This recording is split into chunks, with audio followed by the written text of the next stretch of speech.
2018 20th century ഫോക്സിന്റെ ബാനറിൽ ചിത്രീകരണം പൂർത്തിയാക്കിയ ഒരു സിനിമ. പിന്നീട് ഈ സ്റ്റുഡിയോ ഡിസ്നി വാങ്ങിയതിനു ശേഷം 5 വർഷം പിന്നിട്ടിട്ടും അവർ ആ പടം റിലീസ് ചെയ്തില്ല. ഒടുവിൽ അണിയറ പ്രവർത്തകർ ഡിസ്നിയുടെ കയ്യിൽ നിന്നും റൈറ്റ്സ് തിരിച്ചു വാങ്ങി അതൊരു ചെറിയ സ്റ്റുഡിയോ ആ പടം ഏറ്റെടുത്ത് 2023 പടം റിലീസ് ചെയ്തപ്പോൾ $14.5 മില്യൺ മാത്രം ചെലവഴിച്ച പടം കളക്ട് ചെയ്തത് $217 മില്യൺ ആണ്. അതായത് ഏകദേശം 100 കോടിയോളം ബഡ്ജറ്റിൽ പൂർത്തിയാക്കിയ സിനിമ 1500 കോടിയോളം രൂപ കളക്ട് ചെയ്തു എന്ന് ചുരുക്കം. നമ്മൾ സംസാരിക്കുന്നത് അലക്സാൻഡ്രോ മോണ്ടിവെർദെ സംവിധാനം ചെയ്ത സൗണ്ട് ഓഫ് ഫ്രീഡം എന്ന അമേരിക്കൻ ക്രൈം ത്രില്ലർ സിനിമയെ കുറിച്ച്.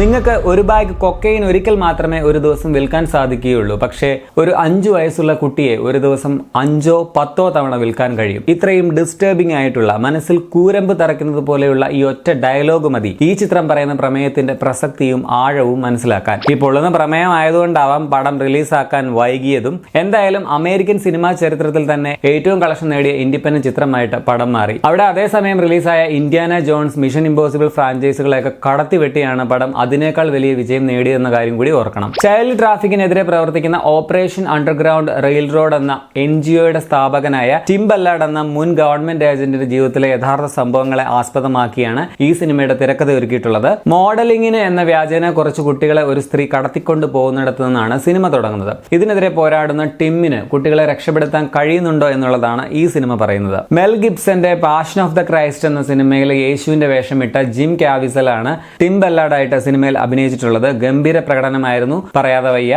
അതുപോലെ മിഗ്വേൽ, റോസിയോ എന്നീ കഥാപാത്രങ്ങളെ അവതരിപ്പിച്ച കുട്ടികളുടെ പ്രകടനവും അത്ഭുതപ്പെടുത്തുകയുണ്ടായി. വലിയ ബാക്ക്ഗ്രൗണ്ട് മ്യൂസിക് ഒന്നും പടത്തിലില്ല കേട്ടോ, പക്ഷേ ഇതിൽ കേൾക്കുന്ന മ്യൂസിക് സ്വാതന്ത്ര്യത്തിന്റെ ശബ്ദമാണ്, അല്ലെങ്കിൽ സംഗീതം തന്നെയാണെന്ന് പറയേണ്ടി വരും. അതുകൊണ്ട് തന്നെ പടം അല്പം സ്ലോ പേസ്ഡ് ആണെന്നുള്ളത് ഓർക്കുക. പടത്തിന്റെ ക്യാമറ, വിഷ്വൽസ് എല്ലാം കിടുവാണ്. ചുരുക്കത്തിൽ അടുത്തിടെ കണ്ടതിൽ വളരെ ഇഷ്ടപ്പെട്ട ഒരു ആക്ഷൻ ത്രില്ലർ ഡ്രാമ സിനിമകളിൽ ഒന്നാണ് sound of the freedom. Must watch കാറ്റഗറിയിൽ തന്നെ പെടുത്തിക്കൊണ്ട് ഞാൻ ഈ സിനിമ റെക്കമെൻഡ് ചെയ്യുകയാണ്. പടം ഡിജിറ്റലി ഇപ്പോൾ അവൈലബിൾ ആണ്. നിങ്ങൾക്കൊരു മകനോ മകളോ ഉണ്ടെങ്കിൽ അവർക്കാണിത് സംഭവിച്ചതെങ്കിൽ എന്ന ചോദ്യത്തിൽ നിന്നും, അതും ഇത് ഒരു യഥാർത്ഥ സംഭവമാണെന്ന് അറിയുന്ന ഞെട്ടലിൽ നിന്നും ഈ സിനിമയുടെ പ്രസക്തി നമുക്ക് ബോധ്യമാകും.